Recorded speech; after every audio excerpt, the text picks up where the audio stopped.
Nah, di video kali ini saya akan bahas tentang penyakit dermatitis. Nah, sebagian orang mungkin sudah familiar dengan penyakit dermatitis ini, karena penyakit kulit ini sudah sering kita temui. Tetapi sebenarnya dermatitis itu apa sih? Dermatitis merupakan peradangan atau iritasi yang terjadi di kulit yang ditandai dengan kulit gatal, kering, dan juga kemerahan. Penyakit kulit ini umumnya terjadi akibat reaksi alergi. Penyakit inilah penyakit yang tidak menular dan bisa menyerang siapa saja, mulai dari bayi hingga lansia. Meskipun tidak berbahaya, tapi kondisi ini dapat menimbulkan rasa yang tidak nyaman dan juga dapat mengganggu aktivitas kalian sehari-hari loh. Lalu bagaimana cara mengatasinya? Sebelum kita kupas lebih dalam, jangan lupa like, komen, dan subscribe ya channel Apotek Nusantara agar kami semakin bersemangat untuk berbagi informasi kesehatan lainnya ya. Sudah? Oke, terima kasih. Sekarang, yuk aktifkan loncengnya agar kalian tidak ketinggalan video-video terbaru dari kami. Jadi, dermatitis itu bisa disebabkan oleh beberapa faktor, diantaranya yaitu faktor genetik, respons sistem kekebalan tubuh, lingkungan, atau paparan iritan. Berikut adalah penjelasannya. Yang pertama, faktor genetik. Seseorang bisa terkena dermatitis jika memiliki gen yang bisa membuat kulitnya lebih sensitif. Seseorang juga bisa terkena dermatitis jika keluarga memiliki riwayat kondisi yang sama. Yang kedua, respons sistem kekebalan tubuh. Pada beberapa orang, alergen atau zat pemicu alergi tentu dapat menyebabkan sistem kekebalan tubuh beraksi secara berlebihan. Hal ini dapat menyebabkan dermatitis atopik. Yang ketiga, lingkungan. Faktor lingkungan juga dapat menyebabkan dermatitis. Misalnya paparan asap rokok atau asap kendaraan, bulu hewan peliharaan, serbuk sari, dan juga debu dapat menyebabkan dermatitis. Yang keempat, paparan iritan. Beberapa jenis dermatitis dapat terjadi ketika kulit terpapar bahan kimia atau iritan. Sebagai contoh, dermatitis kontak iritan bisa terjadi ketika tangan terpapar dengan deterjen. Selain faktor-faktor di atas, dermatitis juga sering terjadi pada orang yang kurang tidur atau mengalami depresi, gangguan kecemasan, asma, maupun penyakit alergi lainnya. Dermatitis kerap disamakan dengan penyakit psoriasis karena memiliki gejala yang sangat mirip, yaitu kulit bersisik.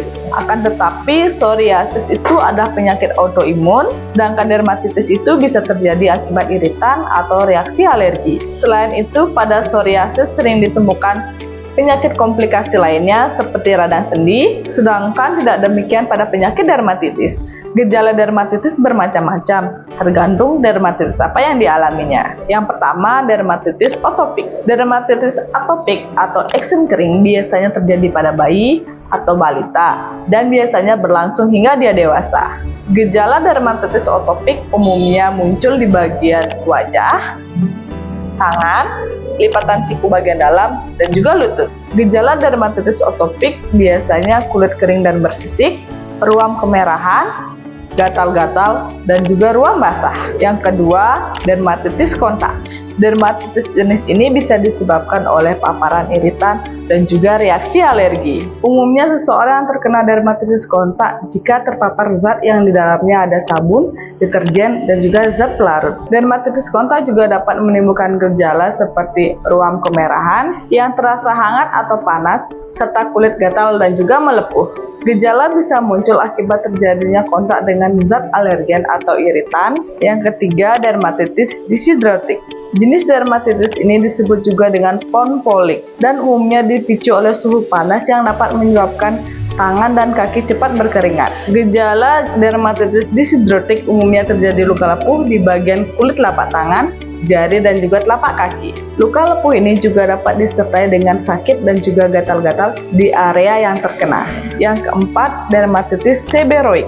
Dermatitis seborrheic ini sering terjadi di daerah kulit yang banyak mengandung kelenjar minyak, seperti kulit kepala, wajah, sekitar telinga, dan juga dada. Pada bayi, dermatitis seborrheic ditandai dengan sisik atau kerak berwarna kuningan yang tebal di kulit kepala. Yang kelima, neurodermatitis ditandai dengan ruam yang sangat kering, sangat tebal, gatal, dan juga bersisik. Lichen simplet dapat disebabkan karena terjadinya penebalan lapisan kulit, yang diakibatkan oleh kebiasaan menggaruk di daerah area kulit tertentu. Yang terakhir, dermatitis herpetiformis atau disebut juga penyakit during. Dermatitis ini terjadi pada penderita penyakit sialik. Ruam dermatitis herpetiformis ini menyerupai luka bakar dengan sensasi terbakar atau sangat gatal. Ruam ini akan hilang jika penderitanya menerapkan pola makan bebas gluten. Pengobatan dermatitis ini biasanya disesuaikan dengan gejala yang dialami pasien dan juga penyebabnya. Sebagai contoh, dermatitis kontak akibat alergi akan hilang dengan sendirinya jika paparan iritan atau alergen penyebabnya dihilangkan. Oleh karena itu, pasien dianjurkan untuk menghindari kontak langsung dengan zat iritan atau alergen. Selain menghindari kontak dengan zat alergen atau iritan, pasien bisa menggunakan salep atau krim yang mengandung emolin.